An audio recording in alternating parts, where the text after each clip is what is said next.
हाँ जी, तो गाइस अस्सलामु अलैकुम। एक दफ़ा फिर से आपको खुशामदीद। तो गाइस आज हम करने जा रहे हैं अपनी लर्निंग असेसमेंट 9.3 का आगाज़। तो इसमें उसने हमें कहा हुआ है कि मुझे पावर सप्लाइड और पावर अब्जॉर्ब्ड आपने बतानी है ईच सोर्स। तो सप्लाइड का तो ये सोर्स है हमारे सामने, करंट सोर्स है पावर का, और ये हमारे पास दो रजिस्टर हैं जो पावर अब्जॉर्ब कर रहे हैं। बाकी ये इंडक्टर और कैपेसिटर के बारे में आप वैसे ही जानते हैं कि इंडक्टर और कैपेसिटर जो है वो अपने अंदर परमानेंटली चार्ज स्टोर नहीं करते, लिहाजा हम इनको इग्नोर करते हैं। इनके अंदर कोई भी पावर अब्जॉर्ब या सप्लाइड नहीं होती, इनकी पावर जो है ज़ीरो होती है। तो हमें तीन चीज़ें निकालनी है, एक टोटल पावर सप्लाइड और बाकी ये दोनों की अब्जॉर्ब। तो चले निकालते हैं जी। तो आपको सबसे पहले मालूम होना चाहिए कि पावर का फार्मूला होता है, एवरेज हमने निकालने तो पावर का फार्मूला होता है जैसे कि V²/R हम यहाँ पे लगा सकते हैं अगर हमें इसकी करंट मालूम नहीं। अगर हम करंट के झंझट में पढ़ते हैं तो हमें करंट डिवीजन रूल जैसे चीज़ों से पाला पड़ेगा। तो लिहाजा हम क्या करते हैं जी, हम पहले यहाँ पे वोल्टेज मालूम कर लेते हैं, फिर क्या करेंगे हम वोल्टेज डिवीजन रूल के साथ बहुत इजीली इसके वोल्टेज मालूम कर लेंगे। तो चलिए यहाँ स्टार्ट करते हैं। अब ये जो ऊपर वाली सतह है इसकी एक ही नोड है, यहाँ पे ये पूरी सतह एक ही नोड है जिसे हम एक नोड कंसिडर करके इसकी वोल्टेज का नाम रखते हैं V, क्योंकि हमें वोल्टेज मालूम करनी है गाइस। तो चलिए अब हम लगाते हैं अपना KCL। तो KCL क्या कहता है जी, KCL जब हम इस जानिब गए तो वोल्टेज और रेजिस्टेंस आ गई। रेजिस्टेंस इसकी कितनी है जी, 4 जमा दिस रेजिस्टेंस जो कि माइनस में है, तो लिहाजा ये आ गया 4 - 2J। कम्प्लेक्स पार्ट इसमें माइनस प्लस नहीं होगा। उसके बाद ये लिविंग करंट है, लिविंग करंट को हम हमेशा राइट हैंड साइड पे नेगेटिव में लिखते हैं, तो नेगेटिव इंटू 2 ये फेजर एंगल आ गया। अब नेक्स्ट की बात की जाए तो देखें इस वायर की जो होगी हमारे पास करंट वो किसके बराबर होगी, V/2J। और लास्ट में हमारे पास जो आएगी वो आएगी V, ये सीरीज में लगे हुए हैं, V/2 - 2J। ये हो गया हमारा पार्ट कंप्लीट। तो गाइज अब यहाँ पे मैं आपको एक बात बताना चाहूँगा, ये जो फेज़र होता है इसका मतलब होता है कॉज। अब देखें ये यहाँ पे माइनस आ रहा है, अगर हम इस माइनस को ख़त्म करना चाहें तो यहाँ पे हमें 180 डिग्री लिखना पड़ेगा। क्यों जी, ये हमें -1 दे रहा है। अगर cos 180 डिग्री पे देखा जाए तो cos 180 डिग्री पे क्या वैल्यू देता है, वो देता है -1। तो हम इस माइनस को ख़त्म कर सकते हैं अगर हम 0 की जगह 180 डिग्री पुट कर दें। तो लिहाजा हम यहाँ पे 180 डिग्री लिखेंगे क्योंकि हमें वोल्टेज की वैल्यू माइनस में नहीं चाहिए। तो अब आपने क्या करना है जी, यहाँ से तो आपने V को कॉमन ले लेना सब में से, 1/4 - 2J plus 1/2J plus 1/2 - 2J, क्योंकि हमने इसको मालूम करना है V को, लिहाजा हमने इसको कॉमन निकाल लिया। और ये क्या बन गया जी, 2 × एंगल 180 डिग्री। ठीक हो गया जी। अब इसके बाद नेक्स्ट स्टेप में आपने क्या करना है, इसको आपने ले जाना है एंगल में यानी फेजर में, पोलर। इसका पोलर निकाल लेना आपने। तो वो हमारे पास क्या आता है जी, ऊपर वाले का पोलर जो है इसके साथ कम्प्लेक्स पार्ट 0 है, लिहाजा ये होगा 1 × एंगल 0 डिग्री। और नीचे का जो फेजर निकलता है वो हमारे पास आता है 4.47 × -26.57 डिग्री। अब नेक्स्ट की बात की जाए तो 1 इंटू इसका भी एंगल 0 डिग्री हो गया, और 2J जो हमारे पास है इसको अगर हम लेके जाते हैं फेजर में तो ये बनता है 2 × 90 डिग्री। और लास्ट वाले का जो है 1 × एंगल 0 डिग्री, इसका भी एक मतलब है, हम चाहते हैं कि हमें इन सब का सम मिल जाए इनटू फेजर में।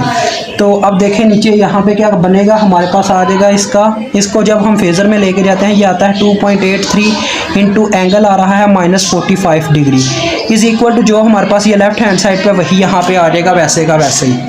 अब नेक्स्ट हमने क्या करना है जी, हम इसको रियल पार्ट से डिवाइड कर देंगे, एंगल में हो जाएगा, तो फिर इन सब का सम लिया जाएगा। तो ये क्या बनता है जी, 1/ अगर हम करते हैं 4.47 तो हमारे पास आता है 0.22 इंटू एंगल आता है, ये ऊपर जाके पॉजिटिव हो गया 26.57 डिग्री। और ये क्या आता है जी, आता है 0.5। अगर हम 1 को 2 से डिवाइड करते हैं 90 ऊपर जाके नेगेटिव हो जाएगा। उसके बाद जो लास्ट में है इसको अगर हम 1 को इससे डिवाइड करते हैं तो ये हमारे पास आता है 0.35 इंटू जो एंगल बनता है वो ऊपर जाके ये पॉजिटिव हो जाएगा 45 डिग्री। और लास्ट में जो इज इक्वल टू वो वैसे का वैसा ही अभी रहेगा। अभी हम थोड़ा वोल्टेज को पीछे ले जाते हैं। अब जी गाइज, अब इसके बाद आपने क्या करना है, आपने इन सब को दोबारा से कम्प्लेक्स और रियल पार्ट में कन्वर्ट करने के लिए रेक्टेंगुलर का इस्तेमाल करना है जो कि कैलकुलेटर में दिया गया होता है। इसके लिए मैंने एक अलग से वीडियो बनाई हुई है, आपने वो जाके देख लेनी है, आपको समझ आ जाएगी। हम सबको रियल और इमेजिनरी पार्ट में दोबारा कन्वर्ट कर देंगे ये काम करने के बाद। तो इससे जो हमें मिलता है वो आता है 0.197 प्लस 0.098 जे। ये इस फेज़र का रियल और कम्प्लेक्स पार्ट है। आगे इसका देखें तो इसमें जो रियल पार्ट है वो 0 है और जो कम्प्लेक्स पार्ट आता है वो है -0.5 जे। इस पार्ट का अगर हम इसको रियल और कम्प्लेक्स में कन्वर्ट करते हैं तो ये हमारे पास आता है 0.247 प्लस 0.247 जे। अब ये ना कहिएगा कि सर वैसे ही करवाई जा रहे हैं, वो खुद तो कैलकुलेशन कर नहीं रहे। गाइस ये मैंने पहले ही कैलकुलेशन कर ली हुई है, क्योंकि जब भी एक कोई बंदा है कोई लेक्चर देना चाहता होता है तो उसे पहले खुद प्रिपरेशन करनी पड़ती है। तो ये मैं प्रिपरेशन करके सारे सवाल समझाता हूँ, ना कि वैसे ही मुंह उठाया और सवाल समझा दिया। अब इतना करने के बाद आपने क्या करना है जी, इन सबको आपस में कर लेना है प्लस माइनस, तो जो भी आएगा उसको आपने दूसरी साइड पे डिवाइड कर देना। अब यहाँ पे हमारे पास था 2 इंटू एंगल था हमारे पास 180 डिग्री, ये आप स्टार्ट में देख सकते हैं वैसे का वैसे ही चलता आ रहा है, और डिवाइडेड बाय इन सब को करके जो हमारे पास आता है वो आता है 0.44 माइनस 0.155 जे। अब इसको भी हम फेज़र में कर लेंगे क्योंकि ऊपर फेज़र एंगल है, तो ये आता है हमारे पास जी कैलकुलेटर पे करने के बाद 0.47 इंटू -19.41 डिग्री एंगल।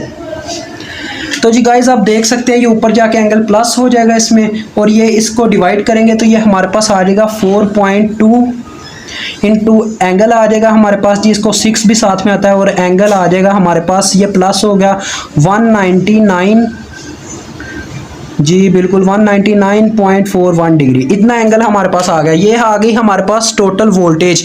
अब हम क्या कर सकते हैं जी, अब हमारे पास देखें ये टोटल वोल्टेज है, ये टोटल करंट है, ये जो आपको ऊपर नज़र आ रही है।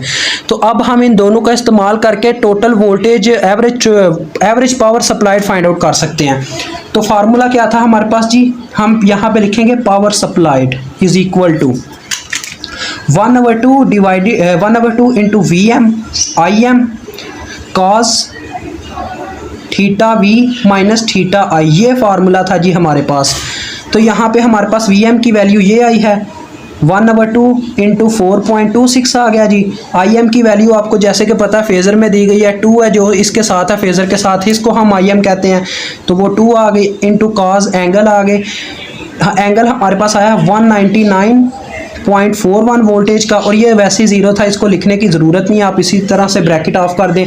ये सारा करने के बाद जो हमारे पास जवाब आता है वो हमारे पास बराबर है जी, अभी मैं आपको करके दिखाता हूँ। यहाँ पे 2 से कैंसिल हो गया जी, और आगे आ गया 4.26 इंटू कॉज ऑफ 199.41 डिग्री।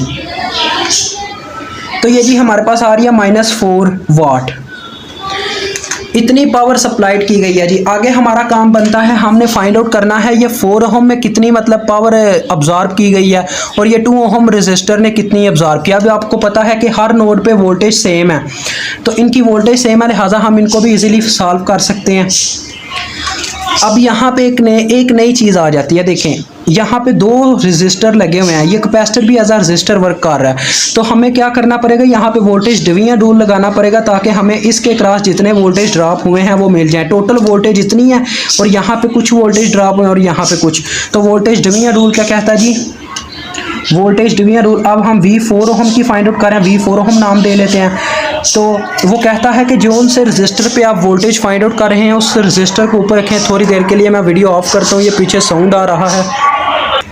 जिस रजिस्टर के क्रॉस आप वोल्टेज ड्रॉप फाइंड आउट कर रहे हैं उसकी रेजिस्टेंस ऊपर रखें, बटे में टोटल रेजिस्टेंस रखें। टोटल हमारे पास कितनी है जी, ये देखें 4 - 2J multiply by total voltage. Total voltage हमारे पास कितनी है जी, टोटल वोल्टेज ये हमने फाइंड आउट किया 4.26 इंटू एंगल आ गया जिसका 199.41 डिग्री।